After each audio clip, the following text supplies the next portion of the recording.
Hi, in this video I'm going to discuss arguments against gay marriage and why they're just so stupid. The first one is marriage is the definition of one man and one woman and has been so historically. Well, I think that Myers and Scanzoni, two authors, summarize it best, and I know I quote a lot of people, but I feel like I quote this quotation quite often. Discussing marriage, its definition has changed not only from polygamy to monogamy, but from arrangement to romantic choice, from male headship to mutuality, and from stigmatizing both interracial marriage and remarriage after divorce to accepting them. It's the truth. Marriage has been in constant flux since it's been around. Um, and then not only that, we do have historical data that same-sex couples did enter into relationships that seemed to have some kind of marriage contract. Same-sex partnerships were seen in Greek and Roman culture and even in medieval Europe. For example, one ancient medieval um, account of Nicholas of the Church and um, of the Church of Saint Diomed wrote, "On the next day he went with him to the baths and changed Basil's clothing, and going into the church established a formal union with him, and they rejoiced in each other." So there you go. Next argument. Marriage implies procreation. Um, if this is a requirement, what about women that are barren? What about the elderly people who get married at an older age? Um, what about pregnant people who get married? Women who plan to be on birth control? Or couples who don't want to get, or couples who want to get married but don't want to have children?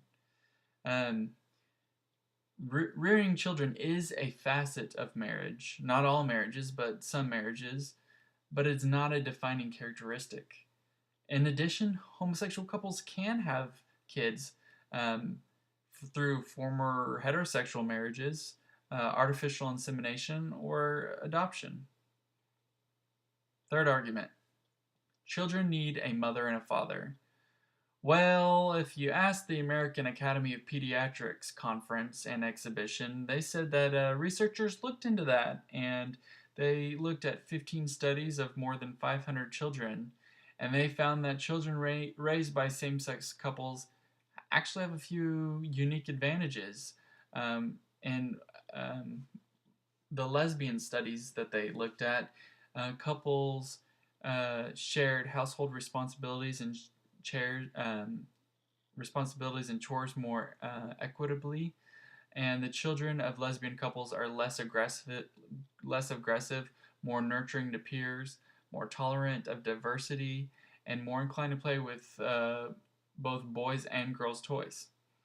Dr. Patterson of the University of Virginia wrote, "Not a single study has found the children of lesbian or gay parents to be disadvantaged in any significant respect relative to children of heterosexual parents." I do remember hearing on Christian Network that there was some study that showed some disadvantages or something like that, but I believe that that study has been debunked. Next argument, gays are promiscuous. Well, the psychologist David Schmidt asked more than 16,000 people in 52 countries how many sexual partners they'd like to have in the next month. And guess what? Gay men wanted to have a lot of sexual partners. Oh, but guess what? Straight men also wanted to have a lot of sexual partners. The findings showed that gender, not sexual orientation, was a critical factor for promiscuous behavior. And can you imagine a relationship where two men are involved? I'm sure promiscuous behavior will definitely be a factor.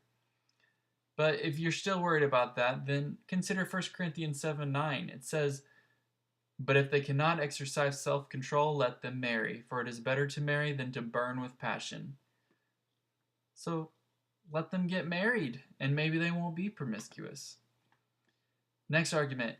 If marriage is redefined to include two men in love, then what is to prevent a third party in the future? This same argument was despicably used to once say that interracial couples could not get married. They said that interracial couples were unnatural and against the Bible and could lead to sex with animals.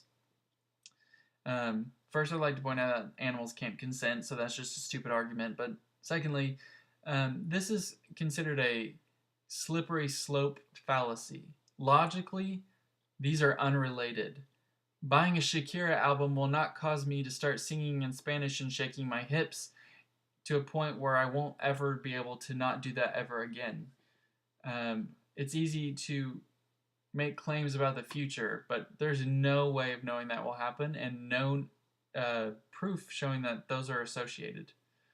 Next argument is gay marriage will undermine traditional marriage. In Massachusetts, in fact, 5 years after marriage was passed, there was a decline in heterosexual divorces. Now the two divorce rates, I think, have leveled off to some degree between heterosexuals and homosexuals in that state. A bigger threat to marriage is that of non-marriage, such as cohabitation, domestic partnerships, and other arrangements. Longitudinal studies have shown that these relationships do not last as long as their married counterparts. And I think it's pretty ironic that heterosexuals will say that homosexuals will undermine their marriage when heterosexuals have a very good track record of treating the union so flippantly. I mean, look at Rush Limbaugh, who argued against gay marriage. He had 4 wives, and Newt Gingrich had 3. Britney Spears got married for only 55 hours and got her marriage annulled. Kim Kardashian was married for only 72 days and got a divorce. So they're not doing a very good job making that point. Next argument, homosexual men have a shorter life expectancy than heterosexual men. Well, that was based on the research of Robert Hogg et al., published in 1997. And the authors themselves state, from these reports, it appears our research is being used by a select group in the U.S. and Finland to suggest that gay and bisexual men live an unhealthy lifestyle that is destructive to themselves and to others. These homophobic groups appear more interested in restricting the human rights of gay and bisexuals rather than promoting their health and well-being. They went on to say, if we were to repeat this analysis today in 2001, at that time when they were speaking, the life expectancy of gay and bisexual men would be greatly improved. Deaths from HIV infection have declined dramatically in this population since 1996. So their study showed that it was largely contributed to HIV. Another study used in the arsenal against those that are homosexuals by the Christian community was done by Paul Cameron. He later went on to found the Family Research Institute, whose goal is to generate empirical research on issues that threaten the traditional family, particularly homosexuality, AIDS, sexual policy, and drug abuse. They published this study in Psychological Reports, which is a journal that charges its researchers to publish in it. So, in summary, this is research that was performed by an organization bent on finding something they could use to speak against homosexuality, published in a journal that cared more about profit than truth. In addition, that study has largely been disavowed by the majority of the scientific community. The next argument, by supporting gay marriage or gay relationships, even politically, you are supporting sin. I don't know how to succinctly summarize this, but I believe it'd be better if I just read an excerpt of what C.S. Lewis, who's a famous Christian apologetic and theologian, wrote in one of his books. Before leaving the question of divorce, I should like to distinguish two things which are very often confused. The Christian conception of marriage is one, the other is quite different question. How far Christians, if they are voters or members of parliament, ought to try to force their views of marriage on the rest of the community by embodying them in the divorce laws. A great many people seem to think that if you're a Christian yourself, you should try to make divorce difficult for everyone. I do not think that.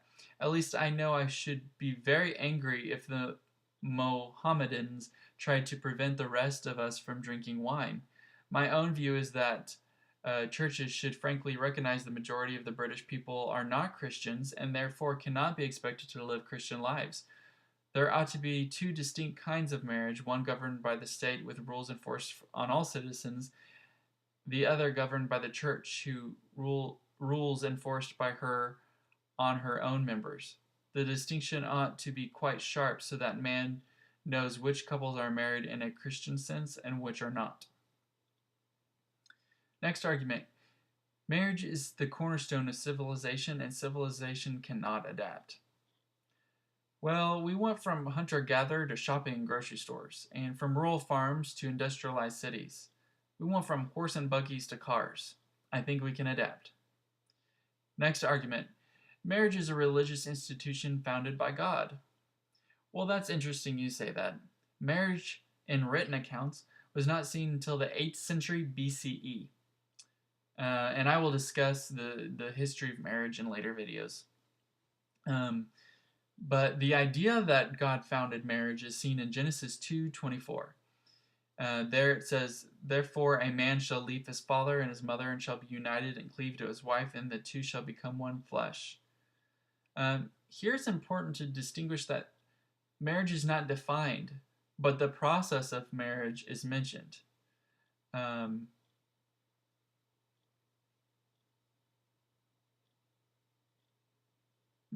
Traditional marriage proponents claim that homosexuals must be denied marriage based on the principles that marriage is a godly institution. Yet these Christians that are saying this, they fail to recognize that marriages occur with agnostics and atheists. So I feel like there's some hypocrisy going on there that needs to be examined further. And as a bonus, the last argument is, assuming homosexuality is a sin, it's even worse than other sins because one chooses to live that lifestyle. Is gluttony a sin? Read Proverbs 23:20. What about divorce? Read Matthew 19:9. And what about smoking? Read 1 Corinthians 3:16. These may or may not be sins, and not arguing that, but what I'm saying is people like to use that argument but to ignore other things. They like to choose parts of the Bible to argue and to believe, but completely ignore other arguments that the Bible makes. And in addition, I don't believe homosexuality is a sin, and I'm going to discuss that in later videos as well. So thanks again for spending time listening to common arguments against homosexuality.